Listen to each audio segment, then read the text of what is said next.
मैं इस परिवार का, इस संगठन का हिस्सा बनने जा रहा हूं और उम्मीद करता हूं कि आगे जनता जो है बीजेपी को भारी बहुमत से विजय बनाएगी, कि आगे चल के दिल्ली को बहुत बेहतरीन विकास मिलने वाला है। इसी सोच को ध्यान में रखते हुए इधर आज हम बीजेपी को ज्वाइन कर रहे हैं। बात नहीं है, मैं इसको करेक्ट करना चाहूँगा, ये जीत का बिगुल बज चुका है। देखिए, मेरे जो विचार हैं, मेरे विचार से भारतीय जनता पार्टी इस समय देश के लिए सबसे बेटर ऑप्शन है। हमारी जनता को लेके आगे जाएंगे, देश को आगे बढ़ाएंगे, तो मोदी जी का साथ दीजिए, भारतीय जनता पार्टी को वोट दीजिए। आम आदमी पार्टी जो है ना, वो उसके नाम में ही ये छिपा है कि आम आदमी, वो आदमियों की पार्टी है। महिलाओं के लिए यहाँ कुछ नहीं है। बीजेपी को मिलेंगी 62 सीटें, 60 से ज्यादा। नमस्कार, स्वागत है आपका प्यारा हिंदुस्तान पर। मैं हूँ आपके साथ शेरन। कल दिल्ली में विधानसभा चुनाव का बिगुल बज चुका है। 5 तारीख को, आने वाली 5 तारीख को दिल्ली में वोटिंग होने वाली है और आज तमाम भारतीय जनता पार्टी में जो है वो आम आदमी पार्टी से लोगों ने जो है वो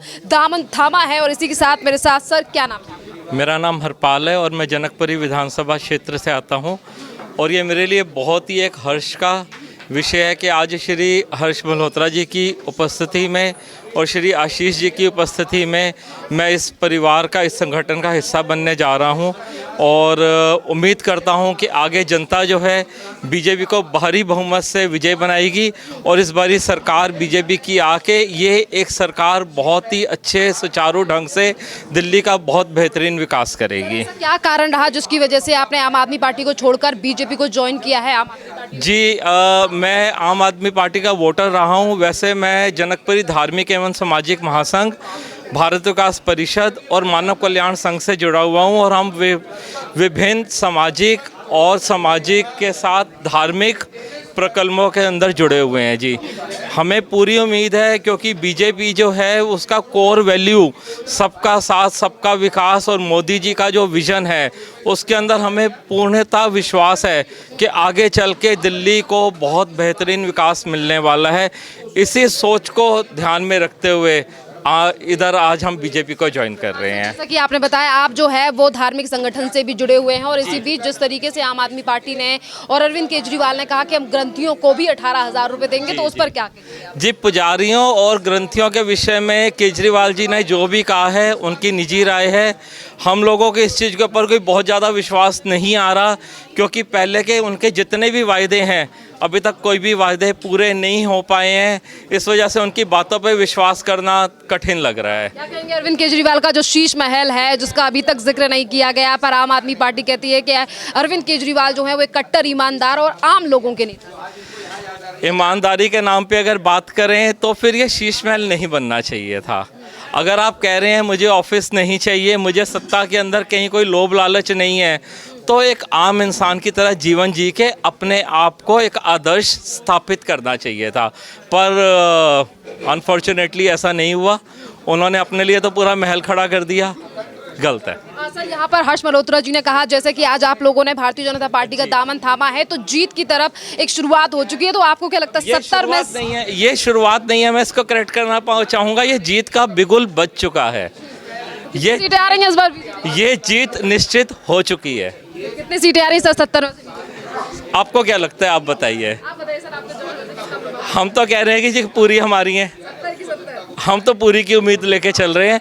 बाकी जनता जनार्दन मालिक है और उम्मीद करते हैं कि जनता इस समय हमें पूर्ण बहुमत ही नहीं सारी सीटें देकर भेजेगी यहाँ पे। सर ये बताइए, आज आप लोगों ने जो है वो भारतीय जनता पार्टी को, आप लोगों के जानने वालों ने बीजेपी को ज्वाइन किया है, क्या लग रहा है इससे कितनी मजबूती जो है वो बीजेपी को मिलने वाली है और क्या कारण रहा कि आम आदमी पार्टी को छोड़कर आप बीजेपी? देखिए, मेरे जो विचार हैं, मेरे विचार से भारतीय जनता पार्टी इस समय देश के लिए सबसे बेटर ऑप्शन है, तो लोग अपना विजडम से वोट करें और साथ में ये चीज़ का ध्यान रखें कि बाकी जितने भी विकल्प इस समय हैं वो कोई भी देश के हित के लिए काम नहीं कर रहा। एक अच्छी सोच लेके मोदी जी हमारी जनता को लेके आगे जाएंगे, देश को आगे बढ़ाएंगे, तो मोदी जी का साथ दीजिए, भारतीय जनता पार्टी को वोट दीजिए।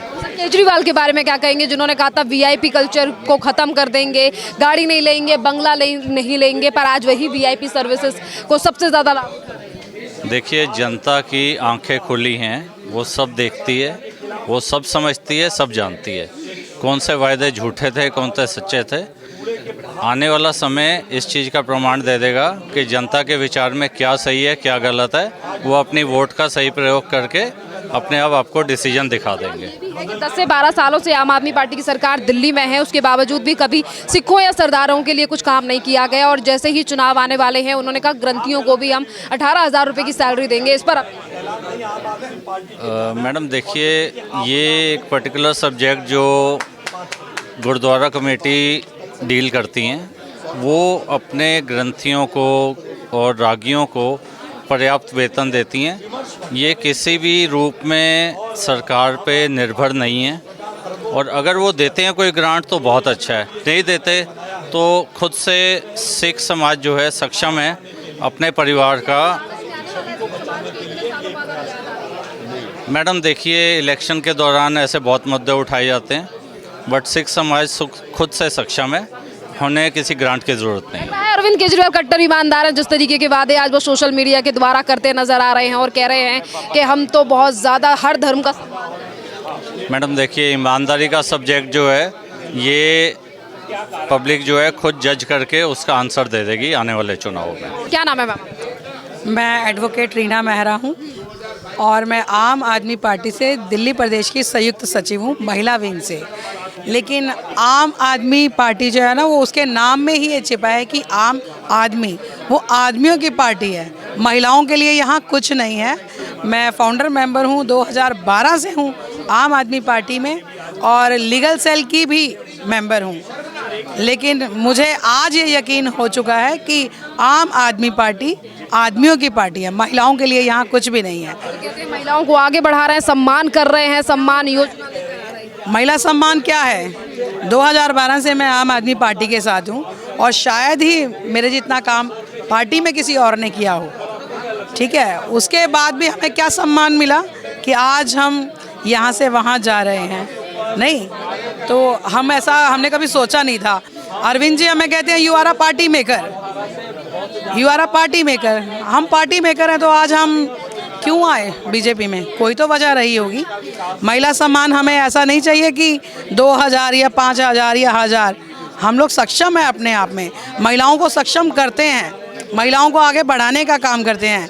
ये नहीं कि चंद रुपयों के लिए सरकारों का तख्ता पलट करें, तो ये बहुत ही गलत चीज़ें हो रही हैं।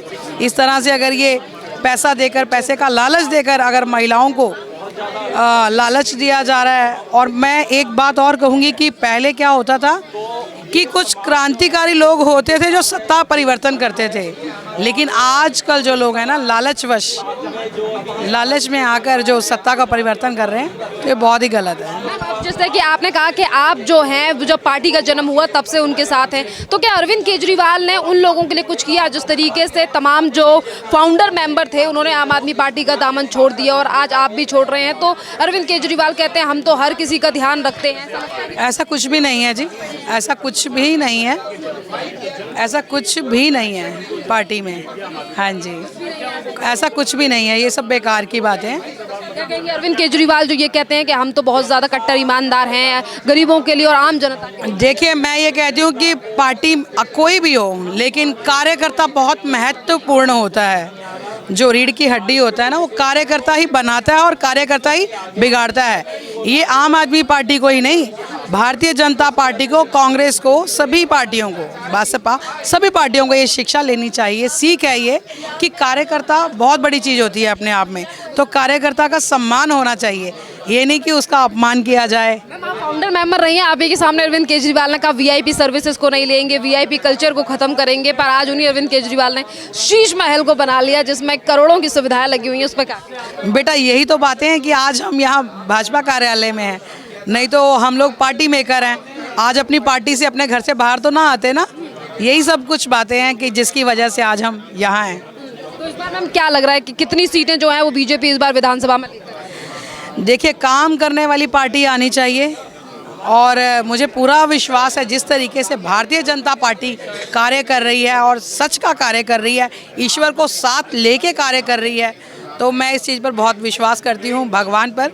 तो यह कि मुझे पूरी आस्था और विश्वास है और कुंभ का भी समय आ गया है, मुझे पूरा यकीन है कि इस बार भारतीय जनता पार्टी आएगी। बहुत बहुत धन्यवाद मैम। ये सनातन के दुश्मनों को पता चल रहा है कि हरियाणा में हमें सनातन ने जो रहा है और वहाँ पे महाराष्ट्र में जो थप्पड़ दोनों पड़ी है, अब उनको सनातन आगे दिल्ली में कौन सा सपना दिखाएगा। ये जो सनातन विरोधी हैं, जो सनातन को कोड़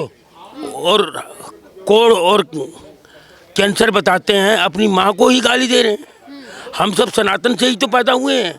सनातन 2080 चल रहा है, सनातन 2080 चल रहा है, इंग्लिश 2024 चल रहा है। अब ये सनातन से जब हम अलग अलग दुकानें चला करके अब हम तो सब एक ही हैं, एक हैं तो सेफ हैं। वरना ये अगर मोदी जी को 10 सीटें कम मिलती तो ये हमारे को बांग्लादेश से पहले उजाड़ देते ये। इसलिए दिल्ली को बचाना है तो ये भी जिन्ना का बेटा ही है, समझिए। हाँ, इसमें कोई दो राय नहीं है।